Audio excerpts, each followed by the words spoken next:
Yeah, Renee, in just the first 4 months of this year, EPD says bike theft has risen 64%. Now that's according to last year's data. That way things like these old lawnmowers behind me don't become lawn decorations that stay in the yard for years. Now, Perez realizes that a real estate company or a shopping center might be able to offer more for the property, but what he hopes that the school board takes into consideration is all the perks that the Y has offered for the school district and for the community. In today's world, we're so used to being connected at all times that sometimes reaching for that cell phone from behind the wheel can seem like second nature. It's easy to forget the dangers of distracted driving, but sometimes it could take a simple visual reminder to fight off that temptation. These thumb rings may look small, but they pack a big, powerful message. They read, "Texting kills," and they're sort of an in-your-face reminder of the dangers of texting while driving. Here at the NCAA Track and Field Championships, people can stop by this booth, pick up a voucher, and then they get this very large free bag of local compost. It's been around for over 6 years now, but to many people it's still a new craze. If you're not on Twitter yet, it may seem pointless, but as one new Twitter user tells us, you may be pleasantly surprised. And EPD says they can only speculate to why they've seen this rise in bike thefts. They say it could be that the warm weather has more people out enjoying it and on their bikes, or it could be due to a lack of jail beds. But regardless, these rising numbers are a reason to remind people to protect their personal property. Live in Eugene, I'm Sid Dutcher, News Source 16. Here at Capella Market in Eugene, not only can you find gluten-free pasta and gluten-free crackers, there's even a variety of gluten-free cakes. Pretty good. I'm Sid Dutcher live at Matthew Knight Arena. Here in about a half hour, there's going to be a memorial service for Alex Ravello. Coming up at 5:30, I'll have more on the young tennis star's life as he's remembered tonight. It's that time of year again. Hundreds of people gathered in Springfield today, taking part in a citywide tradition. Every year, this is our 25th year. The Spring Cleanup. Anyone can participate in the one-day event as long as they live in Springfield, but that's pretty much the only rule. The city gladly takes in anyone's old junk, from old carpets and scrap metal to tires, dog crates, computers from 1975, you know, all kinds of things. Springfield City Councilman Bob Brew says the spring cleanup helps the city in a few different ways. For one, it allows the public to get to know their city workers a little bit better. A lot of the folks that you see here, they're all volunteers. They work everywhere from the police department to the fire department. We have people from the high school here. Every year, those volunteers help unload more than 400 vehicles. The city works with many different local agencies like St. Vincent de Paul and Next Step to make sure that things stay out of the landfills. We recycle about 80% of everything that comes in here. With the spring cleanup, Springfield residents have the unique opportunity to get rid of things that are usually tough to dispose of. That way things like these old lawnmowers behind me don't become lawn decorations that stay in the yard for years. City staff say that when large items are left outside because people don't know what to do with them, they create numerous environmental hazards. The spring cleanup helps keep Springfield green, makes residents happy, and keeps the city connected. It's an opportunity for the citizens of Springfield to see the people that are really their employees. It's a lot of fun. Everyone really enjoys it. In Springfield, I'm Sid Dutcher, News Source 16. Two words are popping up more and more in grocery stores around the country. Gluten-free. Gluten-free. Gluten-free. But is eating gluten-free just another diet option? It's been kind of confusing. People really may jump to the diet not having a solid diagnosis first. Kathleen Brandt has been a registered dietitian for more than 25 years. She worries that some people are just jumping on the gluten-free bandwagon without researching the facts. It's a really strict diet, so anytime you're getting rid of that much food in your diet, you know, there's a risk of also eliminating a lot of other important nutrients. For those living with celiac disease or gluten intolerance, eating anything with wheat, barley, oats, or rye can trigger severe health effects, and for most, it doesn't take much. And they think, well, we'll just take croutons off. Well, no, you have to get a whole new salad because one crumb can make you sick. Diane Connell helps lead the Eugene chapter of the gluten intolerance group. What many people don't understand is celiac is not a food allergy. It's actually a genetically inherited autoimmune disease. Connell says it's the gliadin protein within gluten that causes the adverse reactions. When untreated, gluten intolerance can lead to bloating, migraines, brain fog. Crohn's and diabetes and thyroid problems and skin problems. Hot and cold flashes, with the nausea, with the cramping, the feeling like I'm going to pass out. Information about gluten intolerance has spread like wildfire over the last 30 years, but before that, it was pretty unheard of. Like many others, Connell's and Graf's diagnosis was a long time coming. Then you tested what your doctor said. He said irritable bowel, but it wasn't helping. I still felt gassy and crampy and yucky all the time. Essentially, I lived on Pepto-Bismol for more than 15 years of my life. And as information became more available and people like Graf and Connell made the diet switch, stores finally began to listen to their gluten-free plea. Here at Capella Market in Eugene, not only can you find gluten-free pasta and gluten-free crackers, there's even a variety of gluten-free cakes. Pretty good. And it doesn't stop at cake. In Eugene, you can even find gluten-free beer. This is one of the best places around to be living a gluten-free life. It's pretty much anything that you used to eat before you can make gluten-free. But now that it's all around us, some people are choosing to eat gluten-free because they think it'll help them lose weight. Silly. Why bother? Connell and Graf say unless someone has actually seen the way gluten poisons someone with celiac, they may mistake their disease with another's fad diet.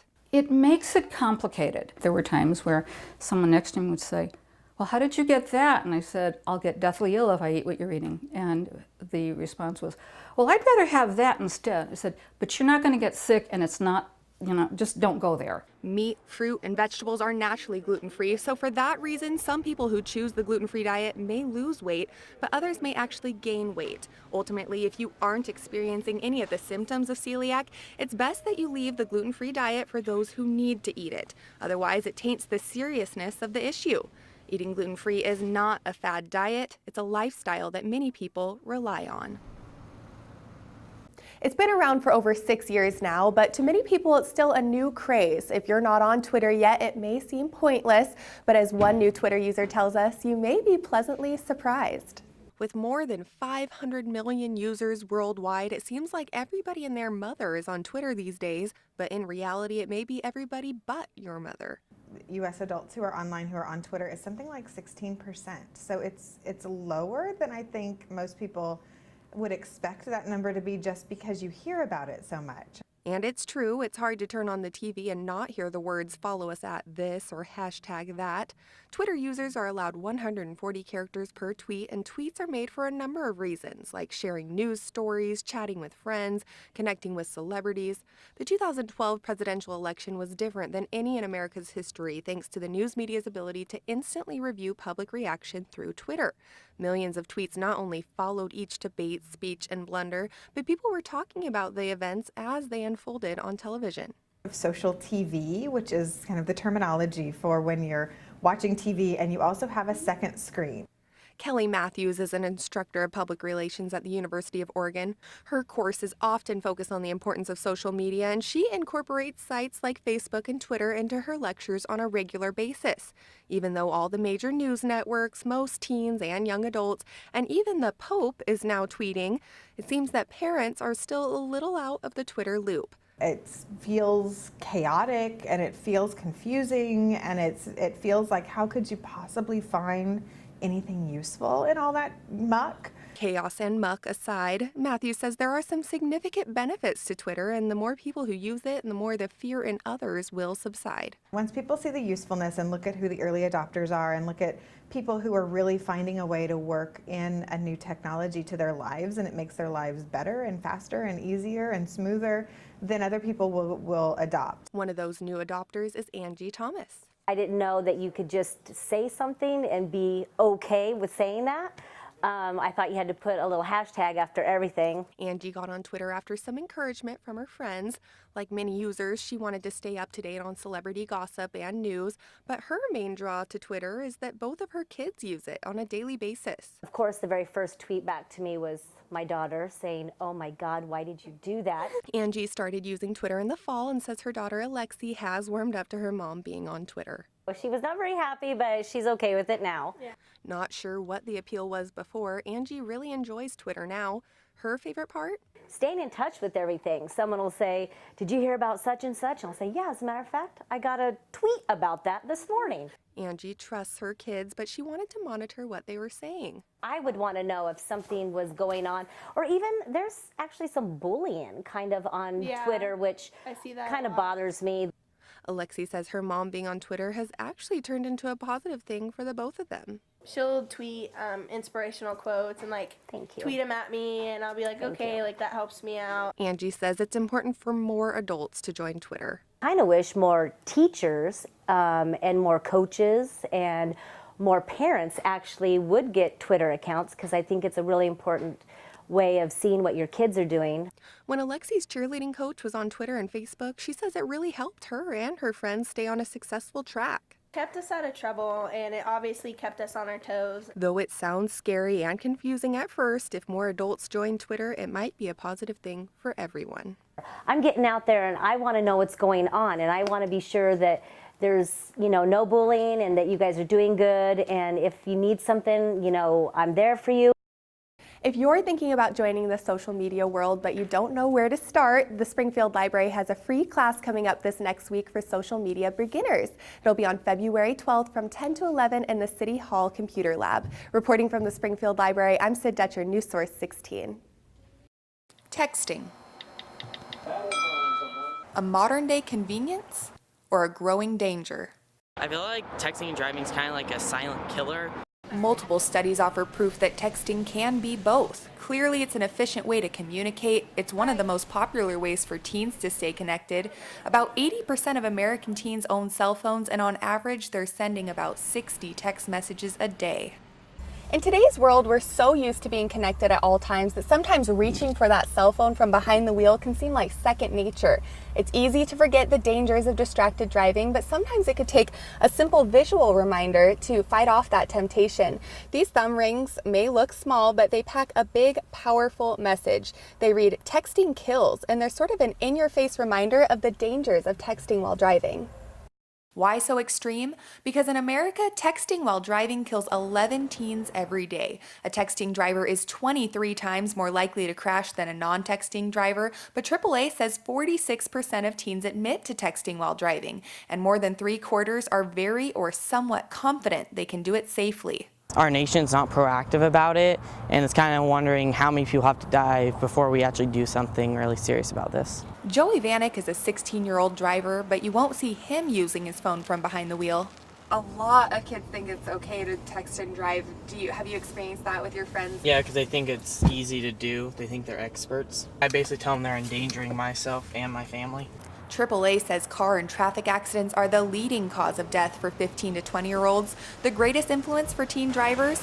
The driving habits of their parents. 15% of teens say they've watched their parents text from behind the wheel, and 27% of adults admit to doing it. The parents that are doing it too, so the kids see that and then they think it's okay because their parents are doing it. Joey's mom, Jonna, understands she needs to lead by example. He's driving my car, he usually puts it in here. So there, it's not even, and he has it on vibrate, and for me, I have Bluetooth, so if someone calls me, he'll answer it. Other things you can do? Talk with your teen. If I catch him doing it, he'll lose his license for a while. And make sure you're both following the rules of the road so they truly know the risks of texting while driving. In Oregon, drivers are subject to a $142 fine if caught using their cell phones when behind the wheel, but ODOT says people still haven't gotten the message. Last year, there were reportedly 269 accidents where the driver was using a cell phone. 4 were fatal. I don't want the call saying that he killed somebody or he went out the road and killed himself from doing it, because that would be hard to live with. That's why Jonna says you need to have the conversation with your kids. Maybe the thumb rings will work for you, or perhaps you need to take more drastic measures like locking your phone in the trunk or turning it off completely. Jonna says whatever it takes, do it. Texting behind the wheel is now considered nearly as dangerous as driving under the influence of alcohol, and not having the conversation could be deadly. It only takes one time and they could lose their kid, or their kid could kill someone else and ruin someone else's family. It's just not worth it.